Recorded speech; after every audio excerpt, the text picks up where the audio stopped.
우리는 자주 이런 질문을 받습니다. 사람에게 가장 소중한 것이 무엇일까요? 이렇게 질문을 받곤 합니다.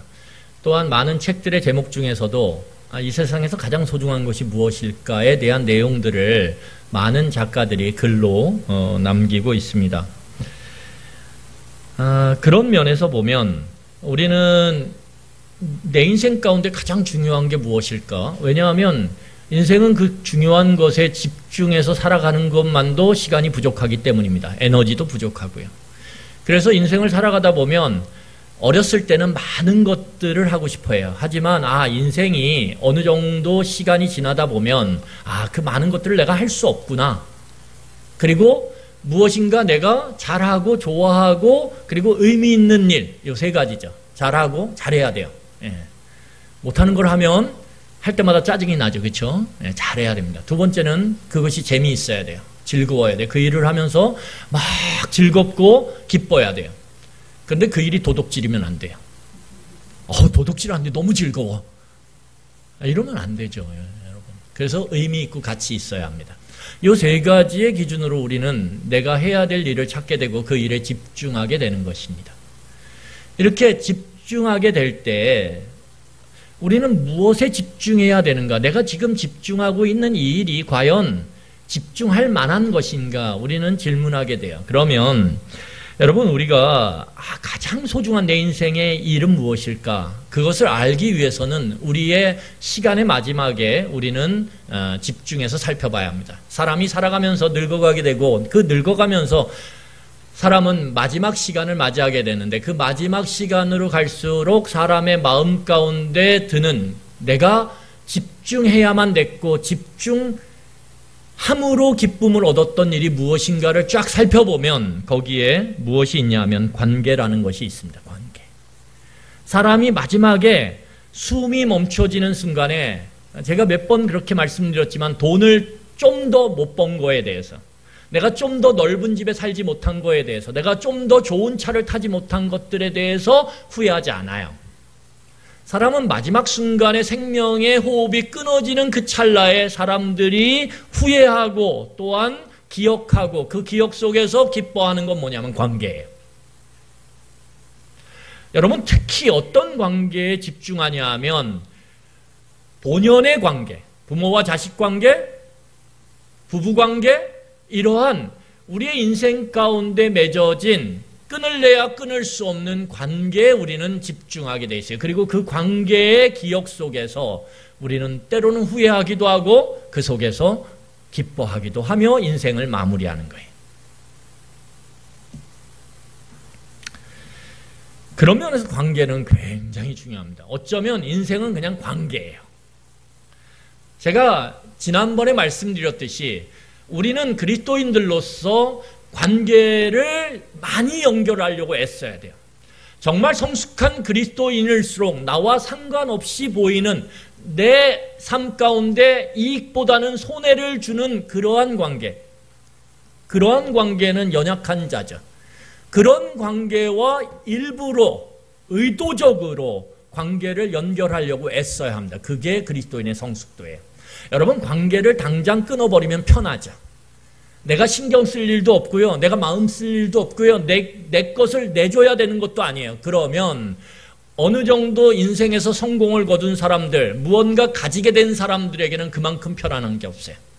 그래서 여러분 무슨 말을 합니까? 이민 가면 좋다 그러죠. 왜요? 이역만리 미국으로 이민 가면 신경 쓸 일이 있어요? 없어요? 없거든요. 그리고 거기서 갖고 있는 것 같고 편안하고 즐겁게 살 수 있을 것 같거든요. 그런데 그곳에 가면 관계가 없을까요? 아니요. 또 다른 관계가 우리를 힘들게 만들고 괴롭게 만들고 때로는 기쁘게도 만들어요. 여러분, 그래서 관계가 거의 우리의 인생의 다예요. 그리고 그 관계를 우리가 얼마나 많이 연결하고 맺으며 그 관계를 풍요롭게 만들어가느냐, 그것이 그리스도인의 성숙도를 가늠한다고 성경은 이야기합니다. 그러니까 신앙의 연약함들은 뭘로 나타나냐면 관계를 끊는 걸로 나타나요. 이만큼 불편하면 이 관계 그냥 정리해버려요. 이게 부담스러우면 이 관계도 그냥 하지 말아버려요. 그러면 어떻게 되냐 하면 우리는 축소되고 위축되고 점점 쪼그라들 수밖에 없어요. 그러면 삶은 엄청난 풍성한 가능성을 삭제한 채 굉장히 작고 연약한 삶의 바운더리 속에서 우리는 그렇게 사라지고 말이죠. 여러분, 그래서 기도하실 때 하나님 내 관계가 회복되어지고 관계가 풍성해지도록 하나님 은혜를 주세요. 여러분 기도하셔야 돼요. 그걸. 여러분 관계가 이만큼 중요한데 이 관계를 잘 살펴보면 죽은 관계가 있고 살아있는 관계가 있어요. 죽은 관계가 있고 살아있는 관계가 있어요. 여러분 핸드폰에 보시면 전화번호가 굉장히 많아요. 그런데 그 전화번호에 적혀있는 전화번호들을 보면 살아있는 전화가 있고 죽어있는 전화번호가 있죠. 그렇죠? 뭐 10년이 돼도 전화 안 한 전화 있어요. 그렇죠? 그건 죽은 관계예요. 죽은 관계. 여러분 이렇게 관계가 살아있는 관계가 있고 죽어있는 관계가 있는데 이 관계는 뭘로 나누어지냐면 현재 교제를 하고 있느냐에 따라서 살아있는 관계가 되고 죽어있는 관계가 되는 거예요. 현재 교제를 하고 있느냐.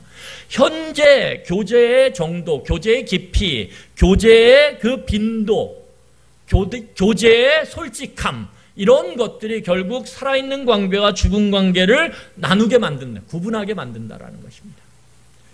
여러분 그러면 이 교제의 깊이, 교제의 정도, 교제의 이 구체성은 뭘로 이루어지냐? 그것은 대화를 통해서 이루어지는 거예요. 그러니까 아무리 남편과 아내 관계라 해도요. 대화가 좋은 대화, 여기서 좋은 대화라고 하는 건 열린 대화를 이야기합니다. 열린 대화를 하지 않으면 부부관계라 할지라도 그 관계는 죽은 관계가 되기가 쉬워요.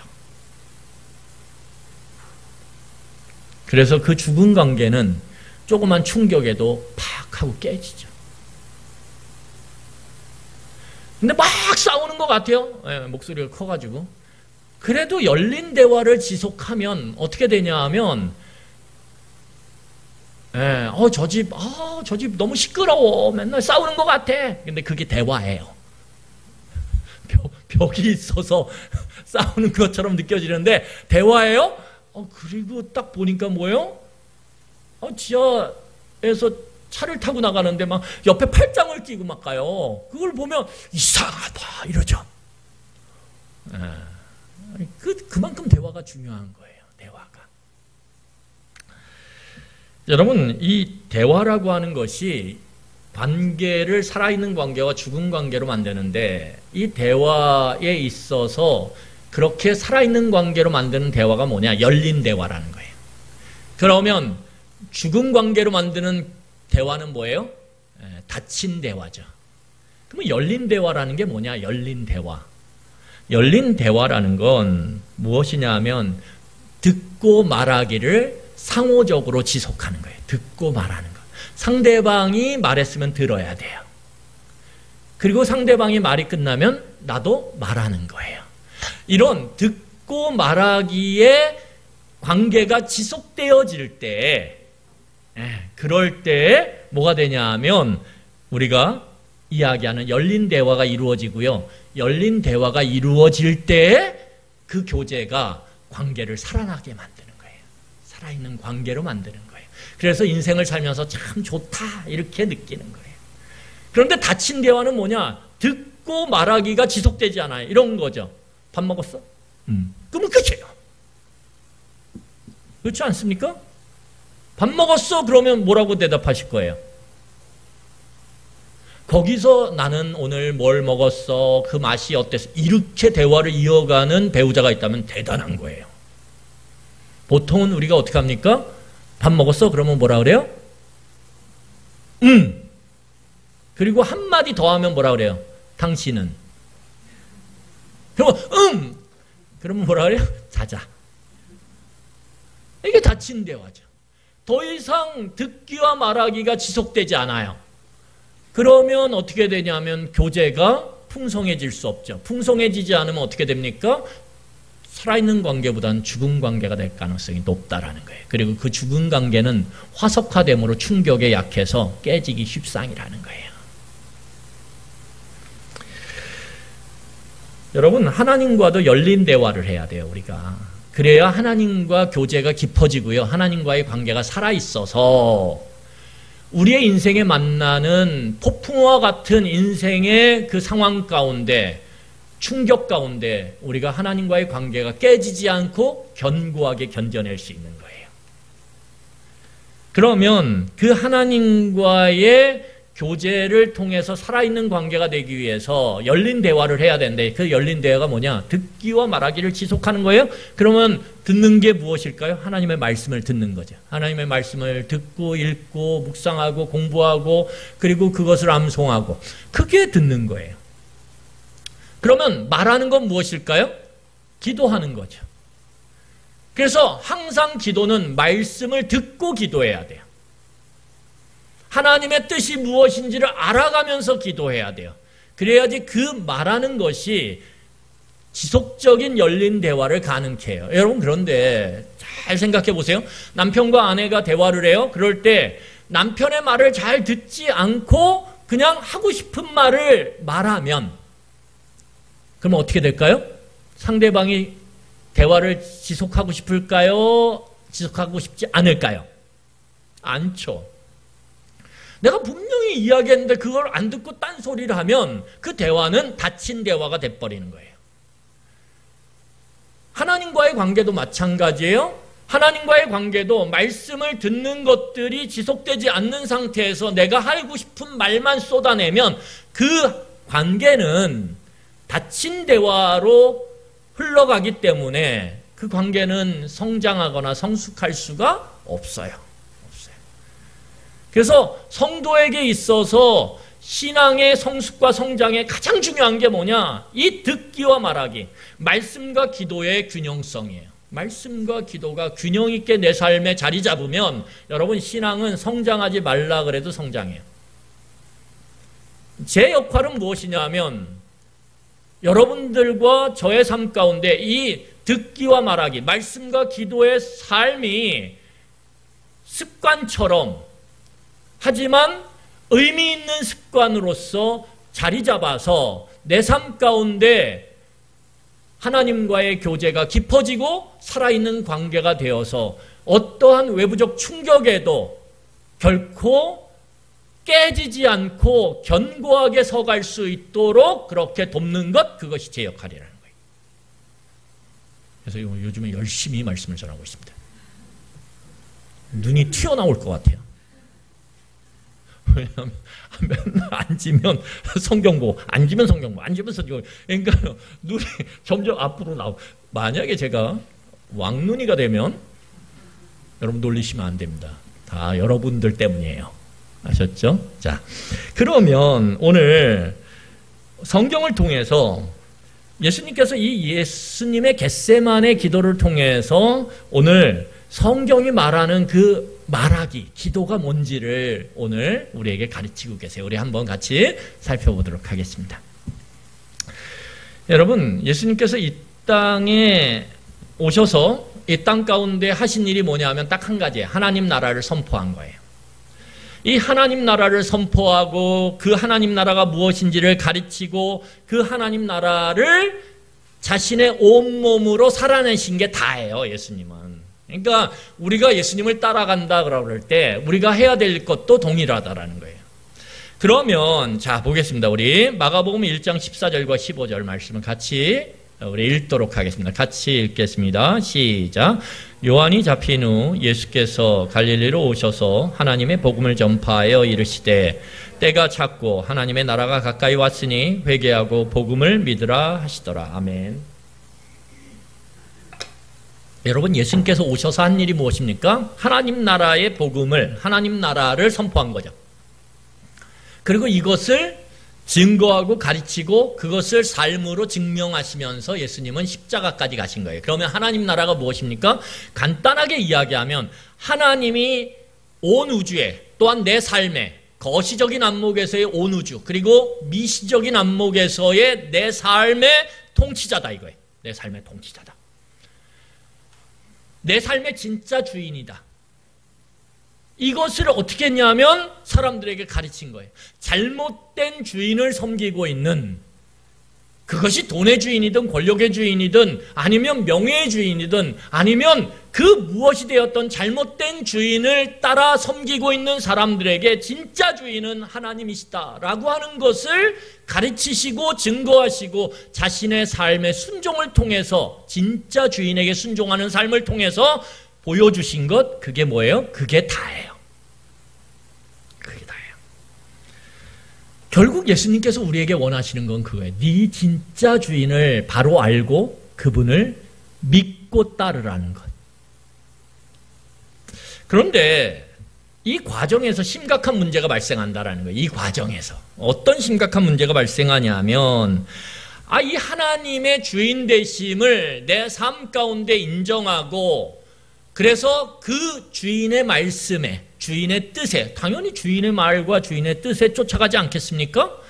내 마음에서 생겨나는 뜻과 마음이 아닌 주인의 뜻과 주인의 마음을 쫓아서 살아가려다 보니까 어떻게 되냐면, 평탄대로가 쫙 열리는 게 아니라 곳곳이 비포장도로예요. 곳곳이 비포장도로예요. 내가 하나님을 나의 주인으로 알고 그분을 믿음으로 그분의 뜻과 생각과 마음에 내 삶과 내 생각과 내 삶을 맞추려고 하면 할수록 비포장이 더 심해져요. 비포장이. 이게 문제라는 거예요. 이게. 여러분, 그래서 오늘 성경을 보면 예수님이, 제가 뭐라고 그랬어요? 하나님이 나의 주인이시다. 이걸 알고 거기에 모든 삶을 전적으로 맞추신 분이에요. 그런데 그분의 삶의 끝으로 갈수록 오늘 예수님께서 뭐라고 말씀하시냐면, 자, 우리 본문 37절과 38절 보겠습니다.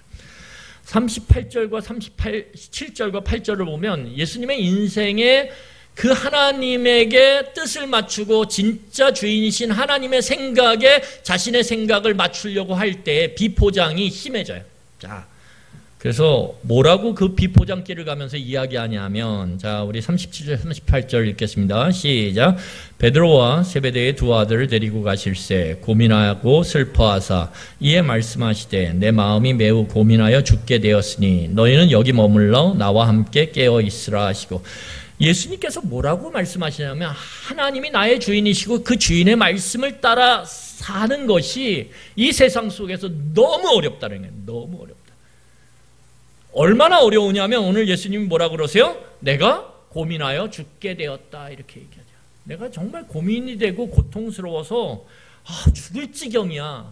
여러분, 이것도 우리의 인생 가운데 보면 보통의 상황 가운데 우리가 이런 말 잘 안 하죠. 그렇죠?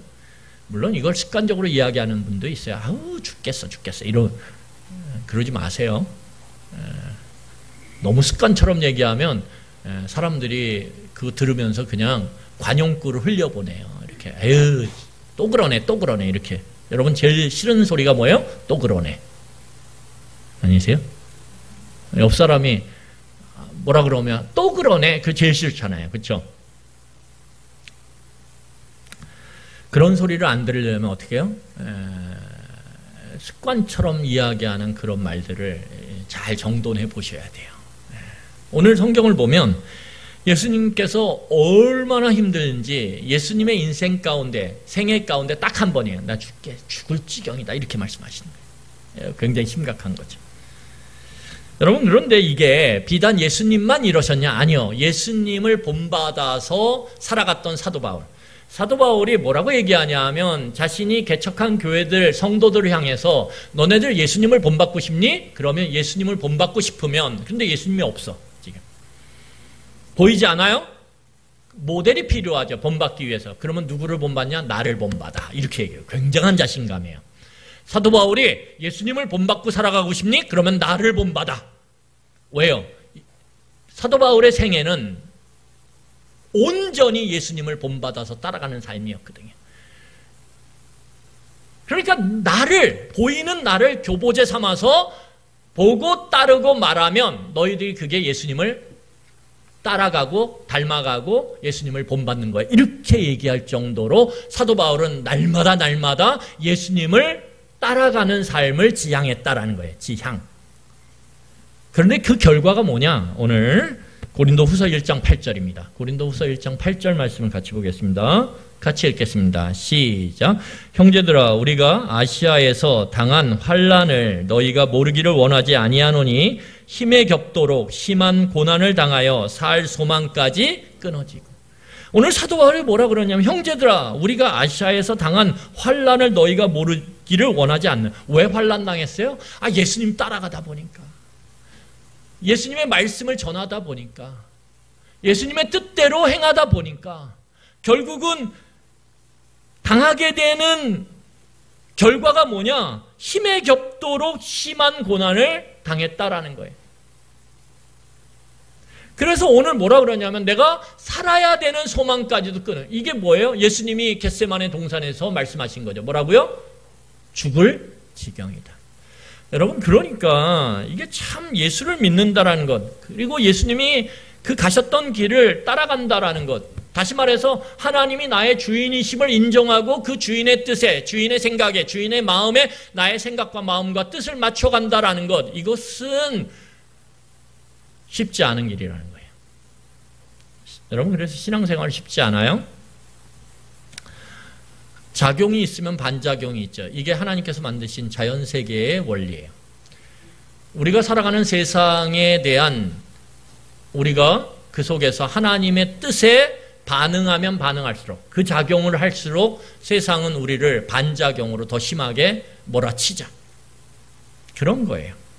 그런데 이 순간이 중요합니다. 이 순간이 가장 중요해요. 예수님에게 중요한 순간은 무엇입니까? 죽을 지경이다라고 말하는 그 순간. 하나님의 뜻을 쫓아가려고 내 생각을 포기해야 되는 그 순간. 그 순간이 가장 고통스럽고 가장 힘든 순간이라는 거예요. 하나님의 마음을 알기에 내 마음을 포기해야 되는 그 순간.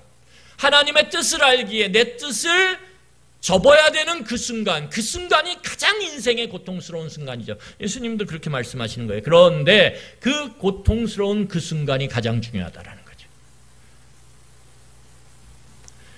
여러분, 아이를 낳는 과정을 제가 두 아이를 낳으면서, 제가 낳은 건 아니지만 제 아내가 낳고 제 아내가 낳는 걸 옆에서 지켜봤어요.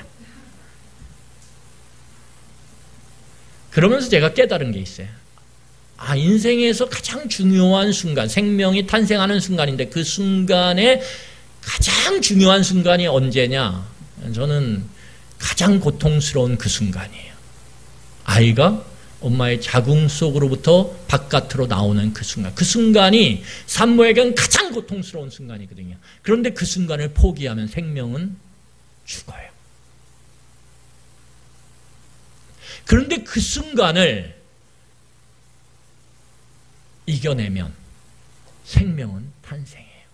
그리고 지금까지의 그 악소리 나는 고통을 넘어서는, 능가하는, 그거는 비교도 될 수 없는 생명의 탄생의 기쁨으로 만개하게 되죠. 이게 중요한 거예요. 많은 사람들이 이 순간에 하나님의 뜻을 포기해요. 많은 사람들이 이 순간에 하나님의 생각을 알매도 불구하고 그것을 접어요. 많은 사람들이 하나님의 마음이 무엇을 우리에게 원하는지 알면서도 그것을 애써 외면해요. 이 외면을 했던 대표적인 사람이 누구냐 하면 빌라도예요. 알아요. 자신의 아내의 꿈을 통해서도 알았어요. 하나님의 뜻이 무엇인지. 그런데 그것을 자신의 정치적 이익 때문에 기꺼이 그것을 무시하고 관가해버려요. 그것이 얼마나 결정적인 역할을 했냐 하면, 이 기독교 역사 2000년 동안 우리는 매주일 모여서 빌라도 네가 예수님 죽였어라고 우리는 안 웃으시네요. 이야기해요. 이야기하잖아요. 그렇죠? 그래서 저는 빌라도 너무 고통스러울 것 같아요. 때론 불쌍해요.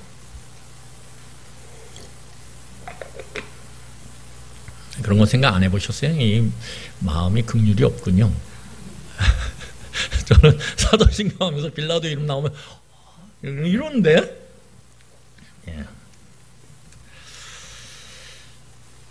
여러분, 하나님의 말씀을 알아요? 하나님의 뜻을 알아요?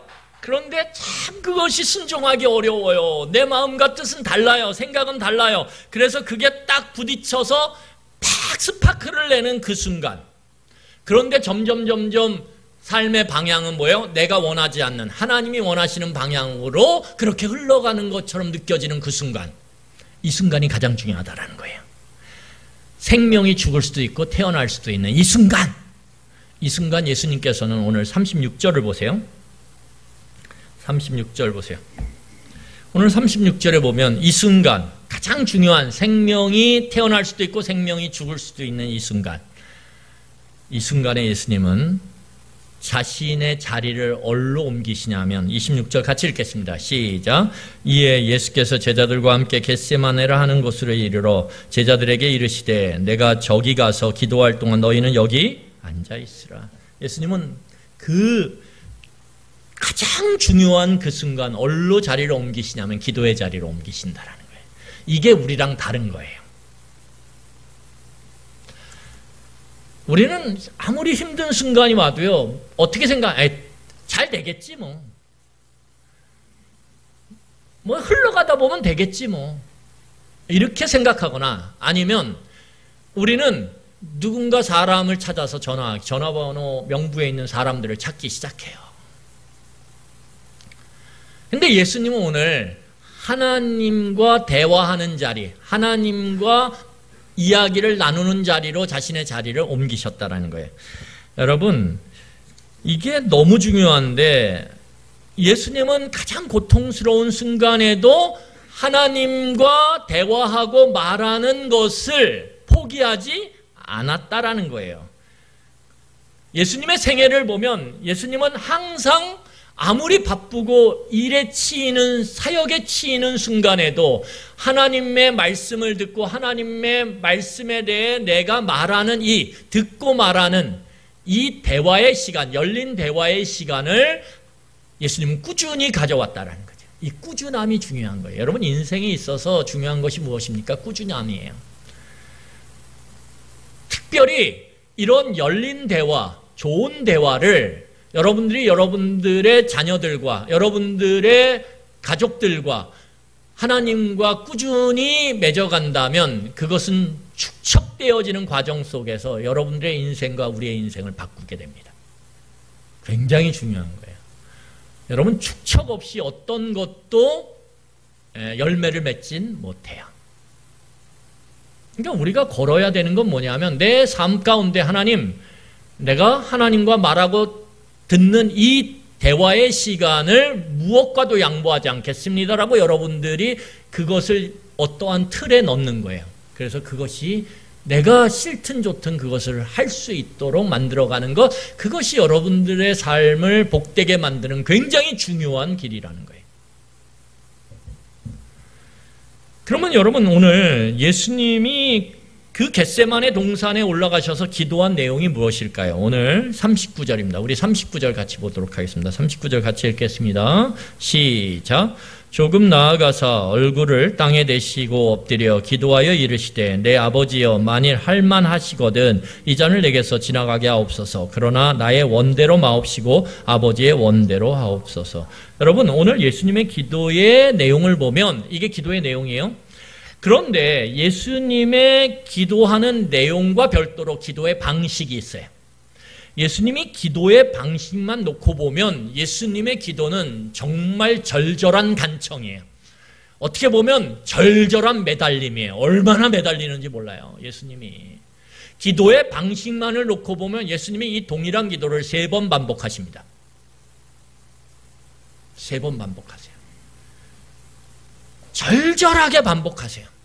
그런데 이 예수님의 기도의 방식 가운데서 또 하나 우리가 눈여겨봐야 될 것은 무엇이냐면 이 반복적으로 이것을 하나님께 요청했을 뿐만 아니라 누가가 이 기사를 쓰고 있는데 누가가 이 기사를 쓸 때 누가는 의사였단 말이에요, 그 당시에. 그러니까 좀 더 의사는 예나 지금이나 비슷한 것 같아요. 굉장히 디테일하게 묘사를 해요. 특별히 의사가 우리가 갖고 있는 시각을 갖고 어떠한 신체적 변화가 있는지를 누가는 파악을 해요. 이게 누가의 놀라운 점입니다. 누가는 이 동일한 겟세마네 동산에서 기도하시는 예수님의 모습을 묘사할 때 뭐라고 묘사하냐 하면 예수님이 간절히 간청하는 이 기도, 이 3번에 걸쳐서 포기하지 않고 하나님께 기도하는 이 기도의 과정 속에서 예수님의 땀방울이 핏방울로 변해서 땅에 떨어졌다라고 묘사하고 있어요. 그것은 이 예수님의 기도가 얼마나 절절하게 하나님께 매달리는 기도인지를 예수님의 기도의 방식을 통해서 우리에게 말하는 거죠. 그런 면에서 우리가 절절히 기도하셔도 돼요? 아무리 기도해도 땀방울이 여러분 핏방울로 이 안에 있는 것들이 터져가지고 나올 정도로 그렇게는 아닐 거예요. 그러니까 하셔도 된다는 거예요. 절절하게 하셔도 돼요. 되셨죠? 기도의 방식에 있어서의 자유함을 얻으세요. 자, 그런데 중요한 건 무엇이냐면 내용이라는 거예요. 내용. 여러분, 기도에 있어서 중요한 것이 무엇입니까? 내용이에요. 방식은 상관없어요. 상관없어요. 내용이 중요한 거예요. 내용. 그러면 내용은 뭐냐? 여러분, 예수님의 이 우리가 읽었던 3번에 걸쳐서 기도했던 이 기도, 아까 우리가 읽었던 39절의 기도죠. 이걸 3번 반복하게 되는데 이 기도는 1절과 2절로 이루어져 있습니다. 1절은 무엇입니까? 오늘 다시 보세요. 39절 1절은 이거예요. 내 아버지여, 만일 할만하시거든 이 잔을 내게서 지나가게 하시옵소서. 내가 이 잔, 진노의 잔, 창조주며 심판자이신 그 하나님의 죄에 대한 그 무서운 진노가 담긴 이 십자가, 이것을 내가 지지 않기를 원합니다. 이거죠. 이것은 예수님의 뜻이에요. 예수님의 마음이고요. 예수님의 생각이에요. 예수님은 정말 이걸 원하셨어요. 그래서 땀방울이 핏방울이 되도록 기도하셨어요.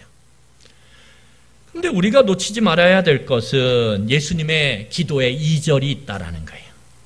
이 1절과 예수님의 기도의 1절과 2절 사이에는 뭐가 있어요? 깊은 고민과 고통과 절절함과 땀방울이 핏방울이 되는 그 절박함이 그 간격 안에 놓여져 있다는 걸 기억하셔야 돼요. 1절을 기도한 다음에 바로 2절, 그렇게 기도한 게 아니에요. 1절, 이 잔을 내게서 옮기시옵소서 라고 기도한 예수님이 그 기도를 절절하게 하면서 땀방울이 핏방울이 되는 그 애탐, 그 절절함, 그 고통, 그 번민, 그 두려움, 그 공포, 이것들이 그 안에 다 있다라는 거예요. 그리고 예수님께서 그 모든 과정, 그 어둠의 터널을 다 지나셔서 2절을 기도하시는 거예요. 2절이 무엇입니까? 나의 원대로 마옵시고 아버지의 원대로 하시옵소서. 나의 뜻대로 마시고 아버지의 뜻대로. 나의 생각대로 하지 마시고 아버지의 생각대로. 2절이 그래서 나오는 거예요.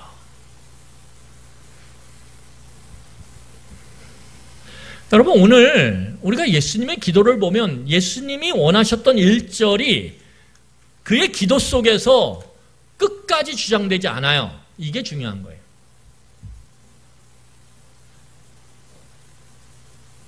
예수님은 기도의 내용을 바꾸세요. 어떻게 해요? 하나님과 대화하는 과정 속에서 자신의 뜻을 하나님의 뜻에 맞춰요. 여러분, 우리가 대부분 우리의 인생 가운데 말씀을 조금이라도 듣고 말씀을 조금이라도 여러분들이 공부하고 지금까지 살아오셨다면 인생에서 하나님의 뜻이 무엇인지 대부분은 알아요. 아, 하나님의 뜻이 무엇이구나. 일상의 삶을 살아가는 데 있어서 신앙생활을 어느 정도 해오면서 말씀을 배워온 사람이라면, 들어온 사람이라면, 특별히 세움교회에서 말씀을 들었다면, 그러면 하나님의 뜻이 무엇인지 대부분은 알고 있어요. 그런데 왜 힘들어요? 그 뜻에 내 뜻과 내 마음, 내 생각을 맞추는 게 힘든 거예요. 그런데 이 과정 속에 우리는 기도의 자리로 가지 않아요. 기도의 자리로 간다 할지라도 우리의 기도는 1절에 머물러요. 하나님, 이거 해주세요. 이렇게 내 생각과 내 마음과 내 뜻만 다 쏟아내고 우리는 하나님이 나에게 말씀하시는 그 소리, 하나님의 뜻, 하나님의 생각, 하나님의 마음을 들으려고 하지 않고 애써 외면해요. 왜요? 알기 때문에 본능적으로. 내가 원하는 것과 하나님이 원하는 게 부딪히는 걸 알기 때문에 거기서 생기는 그 두려움, 그 공포, 그 갈등, 그게 싫거든요.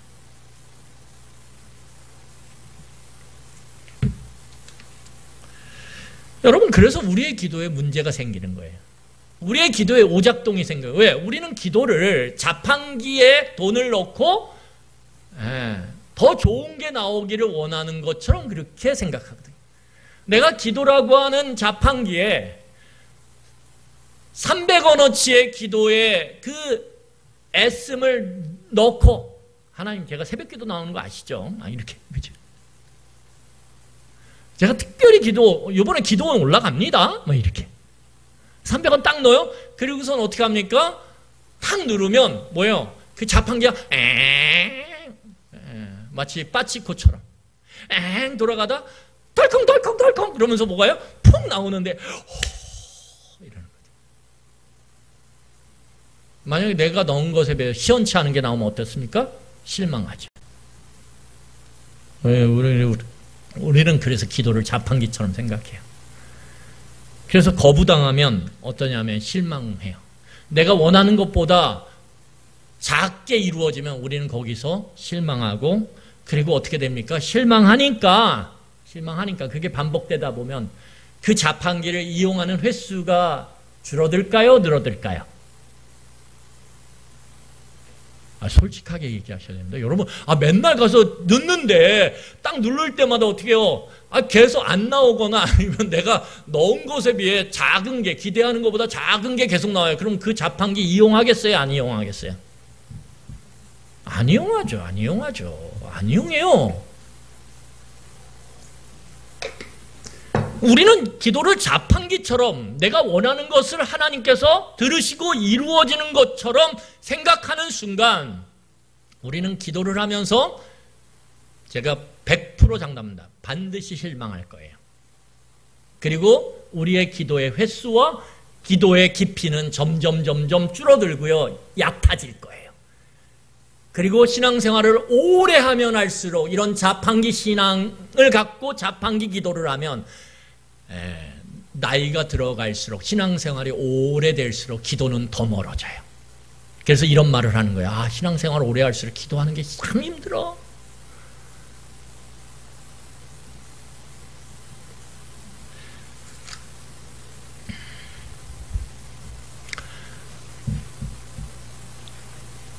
그런데 오늘 놀랍게도 예수님은 그런 기도를 하지 않으셨어요. 예수님은 기도를 통해서 하나님을 마주봤어요. 그리고 그 하나님과 대면하면서 오히려 하나님의 뜻에 자신의 뜻을 맞춰가요. 이 놀라운, 이 싫은 과정, 이 고통스러운 과정을 예수님은 기꺼이 감당하세요. 그래서 놀랍게도 예수님이 기도 전과 기도 후가 바뀌어요. 기도 전에 뭐라고 말씀하셨어요? 지금 자신이 당면한 이 과정, 그 과정이 죽기보다 싫을 정도로 힘들다 그랬어요. 그런데 기도 후에, 기도의 1절과 2절, 예수님이 한 기도는 자판기 기도 아니에요? 1절만 있으면 자판기 기도예요. 그런데 예수님은 그 1절을 기도한 후에 그 고통스러움, 그 번민, 그럼에도 불구하고 다시 자신의 공생의 기간을 되돌아보면서 하나님의 뜻이 무엇이었는지를 계속 복기해요. 그리고 그 복기의 과정 속에서 지금 자신이 겟세마네 동산에 지금 기도하는 이 순간 하나님의 뜻이 무엇인지를 더 선명하게 떠올려요. 그리고 자신의 그 애절한 소원과 하나님의 그 절절한 하나님의 뜻이 마주치면서 엄청난 폭발음을 내는 그 순간 그 자리를 지켜요. 이게 중요한 거예요. 그럴 때 하나님께서 그 마음을 바꾸신다라는 거예요. 우리는 이 자리를 피한단 말이에요. 그런데 이 고통의 자리를 기꺼이 예수님은 감당하고 그 엄청난 스파크를 예수님은 견뎌내세요. 그리고 나서 바뀌는 거예요. 자, 우리 45절 46절 보겠습니다. 45절 46절 같이 읽겠습니다. 시작. 이에 제자들에게 오사 이르시되 이제 자고 쉬라. 보라 때가 가까이 왔으니 인자가 죄인의 손에 팔리느니라. 일어나 함께 가자. 보라 나를 파는 자가 가까이 왔느니라. 여러분, 예수님이 기도하기 전과 기도한 후의 모습이 바뀌죠. 예수님이 기도한 후의 모습은 바로 36절이에요. 예수님은 당당해지셨어요. 무엇을 향해서? 하나님의 뜻을 쫓는 것에 대해서, 자신이 진노의 잔을 마시는 것에 대해서 기꺼이 당당해져서, 오늘 거기 보면 뭐라고 말씀하세요? 담대함 가운데 오히려 자신을 잡으러 오는 그 군인들 향해 스스로 나아가자. 스스로 나아가자.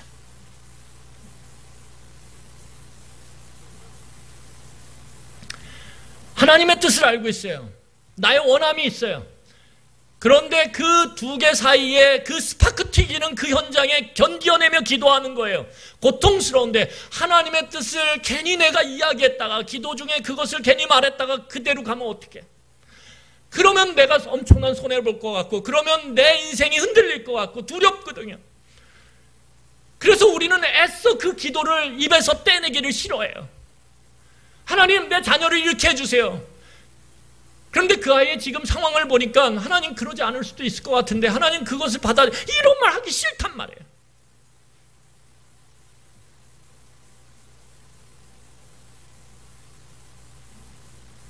하나님, 제가 하고 있는 일들이 있어요. 이 일 하나님 잘 되게 해주세요. 돈 많이 벌게 해주세요. 이 얘기 너무 좋아요. 그런데 하나님, 제가 보니까 이런 어려움이 있어요. 이런 불안함들이 있어요. 제가 참 이런 것 때문에 두렵고, 이 일이 잘못되면 제가 원하던 것은 고사하고 완전히 판이 뒤집혀서 엄청난 손해를 당할 것 같아요. 하나님 어떡하죠? 이 기도하기 싫은 거. 왜? 말이 씨가 된다고 그렇게 기도했다가 그때 해보고 어떡할 거예요? 그래서 우리는 하나님의 뜻을 알매도 불구하고 그 뜻을 입으로 떼내기를 두려워하고 싫어해요.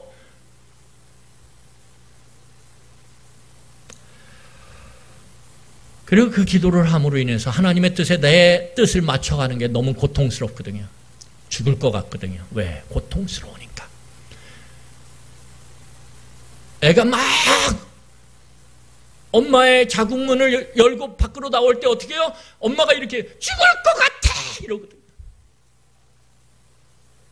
그 고통을 감내하기 싫거든요.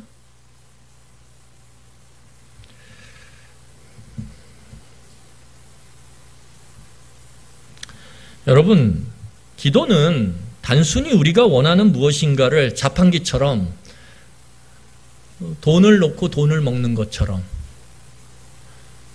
작은 걸 놓고 큰 걸 얻었을 때, 야, 내가 기도 살짝 했는데 하나님 더 크게 이루어 주셨어. 와, 아멘!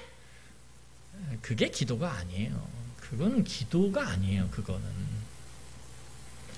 물론 하나님께서 보실 때 우리가 어리면 그렇게 해요. 어리니까. 어리면 어떻게 하면, 무조건 들어줘요. 사줘. 그러면 어떻게 해요? 엄마들이, 아빠들이. 사주죠. 근데 여러분 생각해 보세요. 나이 50이 됐는데 제가 제 부모님한테 가서 해줘. 죄송해요. 이러면 생각해 보세요.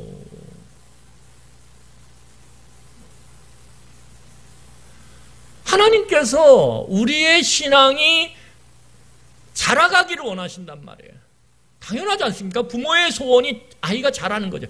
자라가면서 우리의 신앙이 기도로, 말하는 것들로 드러나게 되는데, 그 말 속에 이제는 무엇을 말하기를 원하냐면 좀 더 근본적인 문제를 갖고 하나님과 대화하기를 원하신다는 근본적인 거.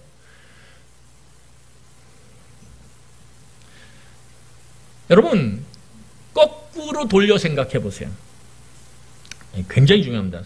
다음 주도 그런데 성경을 볼 때 거꾸로 돌려보셔야 돼요. 어떻게 돌려보시냐면, 자, 역으로 생각해 보세요. 자, 먹고 마시는 게 풍성하게 주어졌어요. 그런다고 행복하시던가요? 갑자기 내 가족 중에 한 명이 병에 걸렸는데요. 갑자기 암 진단을 받았는데 행복하세요? 먹고 마시는 게 월급이 좀 늘었다 그래서, 좋은 차 좀 타게 됐다 그래서, 좋은 집에, 넓은 집에 가게 됐다 그래서, 여러분, 내 사랑하는 자녀나 내 사랑하는 배우자나 내 사랑하는 부모가 지금 굉장히 큰 병을 얻었는데 기쁘세요? 그렇지 않아요. 그렇지 않아요. 여러분, 그러면 건강이 다 건강해요. 그렇다 그래서 행복할까요? 아니요. 더 근본으로 가면 그 근본, 기본적인 것이 온전하지 않으면 우리 삶에 더해지는 것들이 더해진다 그래서 우리의 삶은 행복하지 않아요.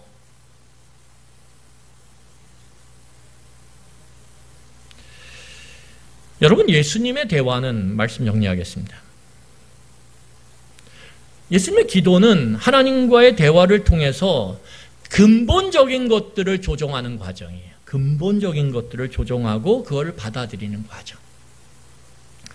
우리에게 중요한 건 근본적인 것들을 조정하고 받아들이는 이 하나님과의 대화가 필요하다라는 거예요. 여기 우리 반주할 수 있게 거기 켜주세요.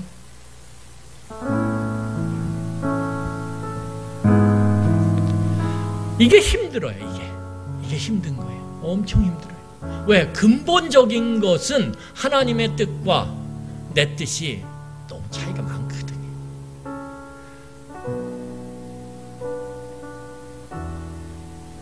하나님의 뜻이, 하나님의 생각과 마음이 내 삶 가운데 받아들여지고 내 삶 가운데 이루어지는 것, 이것이 진짜 주인을 하나님으로 인정하는 과정이에요. 이게 하나님의 통치가 내 삶에 이루어지는 거죠. 하나님의 나라가 내 삶 가운데 이루어지는 거예요. 이게 우리의 본성상 힘들다라는 거예요. 우리는 아프면 포기하기를 원해요. 아프면 거기서 도망치기를 원해요. 근데 하나님은 뭐라 그러시냐면 아프지만 그 과정을 통과해야 된다라는 거예요. 그래야 생명이 나온다라는 거예요.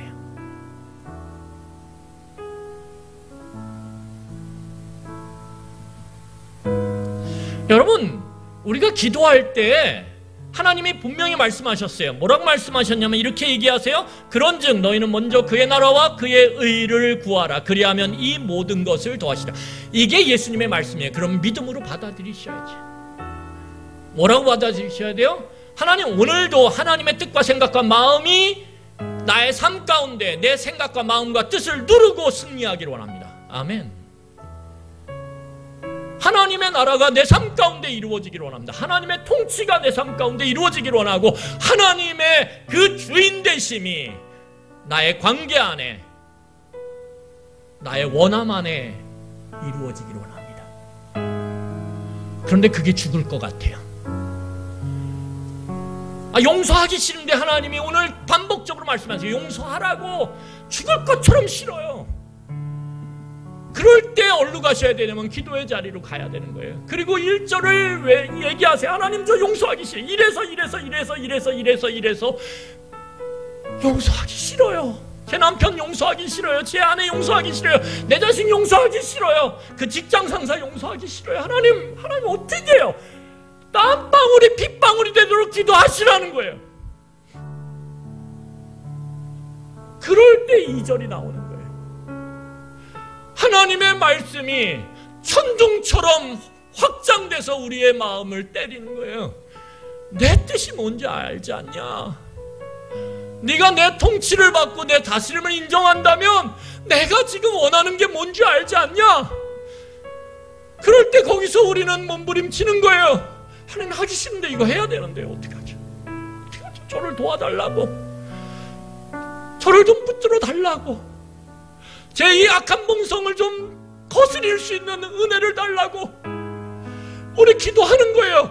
그 기도를 통해서 우리는 하나님의 통치를 인정하는 그 놀라운 발걸음을 뛰게 된, 고통스럽지만 거기서 예수님의 죽음이 부활로 생명으로 반전되는 이 놀라운 기도의 역사를 경험하는 거예요. 그럴수록 우리는 기도를 붙잡을 수밖에 없어요. 기도가 우리의 지지대가 될 수밖에 없어요. 그래서 나이가 먹어갈수록 연약하죠. 때로 그렇지 못하죠. 하지만 몸부림치는 이 기도를 통해서 우리는 점점 조금씩 뒤로 물러났다. 그래도 내 뜻 행할 때 많아요. 괜찮아요. 이 몸부림이 있으면. 그러면서 또 깨닫는 거야. 하나님 뜻에 따라야 되는구나. 그리고 앞으로 나아가는 거야. 이 뒤로 물러섬과 앞으로 나아감이 반복되며 우리는 점점 하나님께로 나아가는 거예요. 하나님의 통치 가운데 들어가게 되는 거예요. 이게 기도예요. 그럴 때 뭐가 돼요? 더해 주심의 은혜. 그걸 맛보게 되는 거예요. 여러분, 그런 은혜가 여러분들에게 있기를 간절히 축원합니다. 이 몸부림의 기도가 마당 모임에서 있기를 간절히 축원합니다. 여러분, 함께 기도할 수 있다는 것, 이 거친 세상을 살아가면서 나를 위해 몸부림치며 기도해 줄 수 있는 내 편이 있다는 것, 여러분, 이것만큼 복된 게 없어요.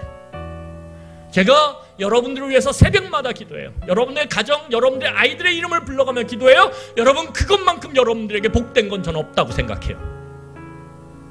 그것이 여러분들 사이에 그렇게 되어진다면 그것만큼 복된 게 없다. 하나님, 저분의 생애 가운데 하나님의 뜻이 온전히 이루어지기를 원합니다. 그게 죽음 같지만 결국은 생명임을 맛보게 하여 주시옵소서. 그것이 축복입니다.